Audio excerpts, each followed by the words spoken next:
இப்போது மாரிதாஸ் போன்ற சமூக வலைதளத்தில் பதிவிடுறாங்க இல்லையா, அப்படி பதிவிடுறவங்களுக்கு உங்களுடைய கருத்து என்ன?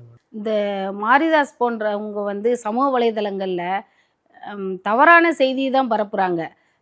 எப்படின்னா, இது ஒரு 4 வருஷத்துக்கு முன்னாடி மார்ட்டின் என்னென்னா பாகிஸ்தான் தீவிரவாதியோட தொடர்பு இருக்கிறாரு அப்படின்னு சொல்லி இதே மாரிதாஸ் தான் போட்டாப்புல.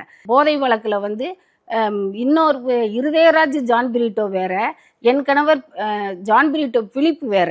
இதை வந்து வேற செய்தியை கொண்டு வந்து இதில் வெட்டி ஒட்டின மாதிரி செய்தியை பரப்பி மக்களிடத்துல வந்து இப்போ எங்களோட களங்கம் உண்டு பண்ணிட்டாங்க. இதுக்கு வந்து நாங்கள் கமிஷனர் ஆஃபீஸில் பெட்டிஷன் கொடுத்துருக்கோம். அவங்க தான் அதுக்கு முடிவெடுத்து அவங்களுக்கு பனிஷ்மெண்ட் கொடுக்கணும். வியூவர்ஸ் கிடைப்பாங்கன்னு சொல்லிட்டு தவறான செய்தியை பரப்பி மக்களிடத்துல வந்து காசு சம்பாதிக்கணும்னு நினைக்கிறாங்க. இதெல்லாம் இவங்களுக்கெல்லாம் ஒரு பொழப்பா? இந்த சமூக வலைதளங்களில் உள்ளவங்கெல்லாம் அடுத்தவங்க மனசை கொஞ்சமாவது புரிஞ்சுக்கோங்க. தேவையற்ற செய்தியை போட்டு மனசை கலங்கப்படுத்தாதீங்க.